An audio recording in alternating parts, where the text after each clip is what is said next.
Halo, Assalamualaikum teman-teman. Apa kabar? Semoga semuanya dalam keadaan sehat. Perkenalkan, nama saya Agus Helmi Gunawan. Kali ini saya akan membawakan hasil diskusi kelompok kami yang terdiri dari saya sendiri dan teman saya Aldiansyah dengan judul Strategi Peningkatan Produktivitas Pangan di Kabupaten Pulang Mongondo. Ini adalah tugas kami dalam mata kuliah Strategi Pembangunan Daerah Berkelanjutan di Universitas IPB dengan dosen Bapak Dr. Berianto SPMSI. Nah, bicara tentang pangan, seperti kita tahu teman-teman, akhir-akhir ini harga beras sedang tinggi ya, di mana kenaikan harga beras tersebut salah satunya disebabkan oleh kelangkaan beras di pasar.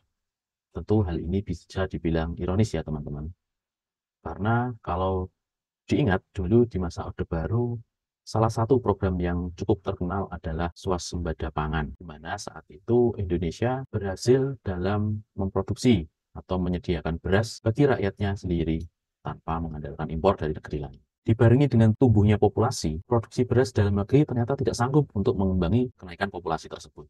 Sehingga akhirnya harus tetap mengimpor beras dari negara lain. Padahal kita tahu Indonesia dikenal sebagai negara agraris, Gembah Ripah Lok Jinawi, atau dalam lagu juga disebutkan lempar batu jadi tanaman, yang mengindikasikan bahwa Indonesia itu subur. Salah satu daerah produksi beras dalam negeri adalah di Kabupaten Pulang Mongondo, Provinsi Sulawesi Utara.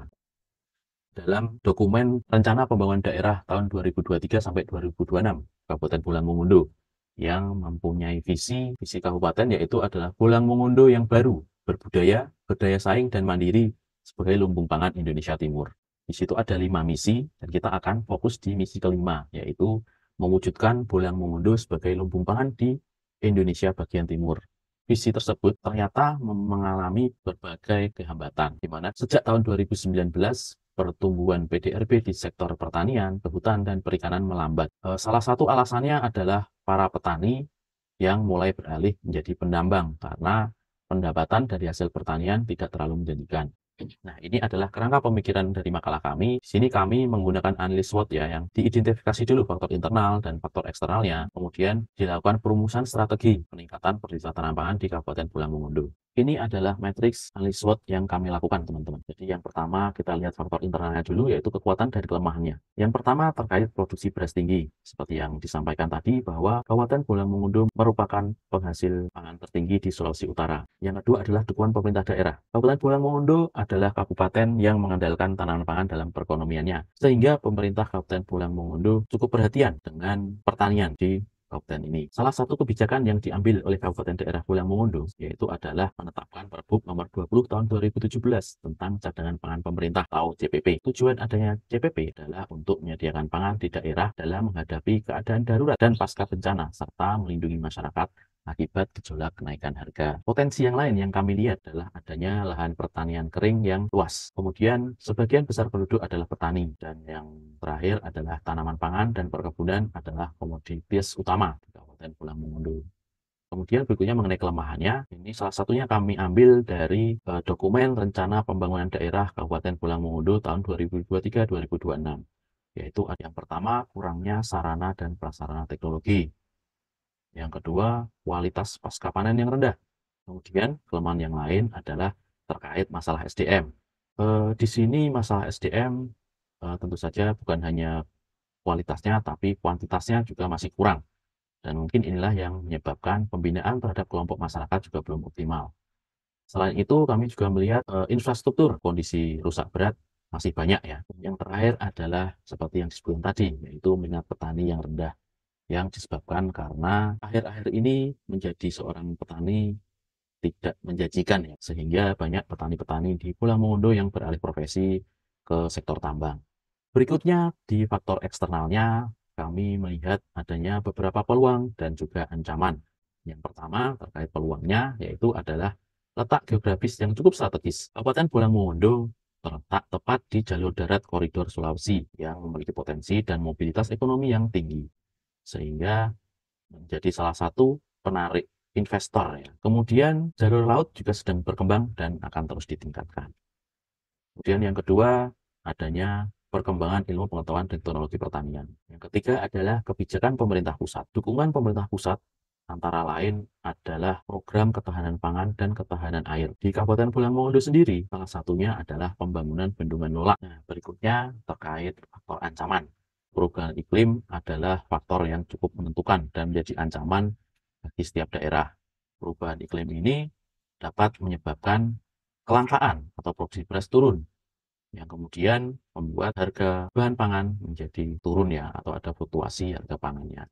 Selain itu, serangan hama dan penyakit adalah hal yang mengancam ya, teman-teman. Nah, dari faktor internal dan eksternal tersebut, kami menyusun beberapa strategi. Yang pertama terkait strategi SO atau Strength and Opportunity. Yang pertama adalah intensifikasi pertanian, di mana sistem produksi yang secara konvensional dicirikan dengan penggunaan input secara intensif untuk meningkatkan hasil pertanian. Sederhananya, intensifikasi pertanian ini adalah meningkatkan produksi pertanian dengan menggunakan lahan yang sudah ada. Yang kedua, mengenai konsep lahan pertanian pangan berkelanjutan. Ini adalah suatu sistem di mana suatu daerah dibentuk secara khusus ya untuk melindungi dan mengembangkan lahan pertanian pangan secara berkelanjutan, di mana seluruh stakeholder yang terlibat melakukan perlindungan dan pengembangan lahan pertanian, kemudian terkait pengendalian dan pengawasannya juga. Kemudian yang berikutnya adalah diversifikasi tanaman, meningkatkan hasil pertanian dengan memperbanyak jenis tanaman pada suatu lahan pertanian. Kemudian berikutnya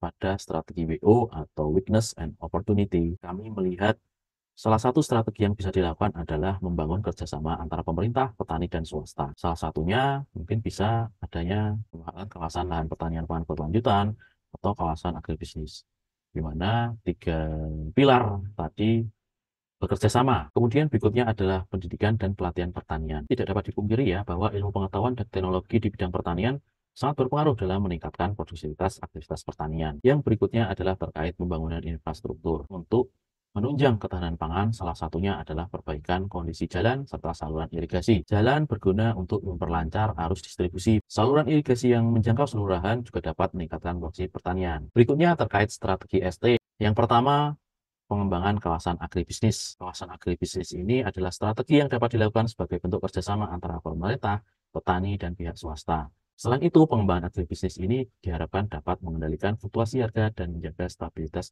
harga pangan. Kemudian yang kedua adalah perluasan lahan pertanian, atau disebut juga ekstensifikasi. Ekstensifikasi dapat dilakukan dengan memperhatikan komoditas tanaman pangan yang akan ditanam, di mana hal ini juga dapat mendukung strategi yang ketiga, yaitu mengenai penguatan pangan berbasis pangan lokal. Jadi bukan hanya beras saja yang konsumsi, namun bisa juga dengan bahan pangan yang lain, misalnya ubi, jagung, tela, atau sagu. Strategi berikutnya adalah strategi WT. Yang pertama terkait pengembangan kawasan agribisnis. Tadi sudah sempat disebutkan ya, agribisnis ini dapat membantu meningkatkan produktivitas kegiatan pertanian. Kawasan agribisnis yang memadai juga dapat mengurangi biaya produksi, sehingga dapat mengantisipasi ancaman fluktuasi harga pangan dan juga serangan hama atau penyakit. Di sini tentu saja kerjasama antara pemerintah, swasta, petani, juga pihak-pihak akademisi seperti universitas sangat diperlukan untuk mendukung terbentuknya kawasan agribisnis yang ideal dan memadai. Strategi berikutnya adalah diversifikasi konsumsi pangan, yaitu adalah membiasakan pola makan dan menu yang memaksimalkan penggunaan sumber daya pangan lokal. Diversifikasi pangan ini dilakukan dengan cara menyusun dan mengimplementasikan strategi kebijakan terkait pangan lokal, seperti pengembangan produksi, industri, dan konsumsi pangan lokal. Sebagaimana daerah Pulang Mongondo yang memiliki jagung dan ubi jalar sebagai komunitas yang cukup besar. Edukasi kepada masyarakat bahwa keragaman hayati sumber karbohidrat tidak hanya berasal dari beras perlu ditingkatkan. Dari analisa SWOT yang telah kami lakukan tadi, di sini kami mengambil kesimpulan bahwa pemerintah Kabupaten Pulang Mongondo dapat menggunakan 3 strategi utama untuk meningkatkan produktivitas tanaman pangannya, yaitu yang pertama adalah membangun kerjasama antara pemerintah,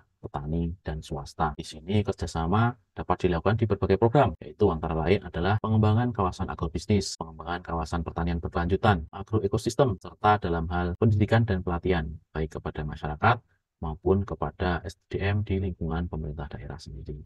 Strategi yang kedua yaitu intensifikasi pertanian, yaitu peningkatan produksi tanaman pangan dari lahan yang sudah ada, antara lain dengan perbaikan infrastruktur jalan, pembangunan irigasi, serta membentuk kawasan lahan pertanian berkelanjutan. Strategi yang ketiga adalah diversifikasi pertanian, yaitu peningkatan jumlah produksi pertanian dengan perluasan lahan maupun memperbanyak jenis tanaman. Dan terakhir, saran yang dapat kami sampaikan untuk pemerintah daerah Kabupaten Pulang Mongondo, yaitu melaksanakan ketiga strategi utama tadi. kami harapkan pemerintah daerah Kabupaten Bolang Mongondo dapat memfokuskan anggaran pada program yang dapat mendorong peningkatan produktivitas pangan sehingga visi untuk menjadi lumbung pangan di Indonesia Timur dapat tercapai. Demikian presentasi yang dapat kami sampaikan. Terima kasih untuk perhatiannya. Wassalamualaikum warahmatullahi wabarakatuh. Terakhir teman-teman, jangan lupa untuk like video ini dan kami harapkan komentar dari teman-teman sekalian. Terima kasih.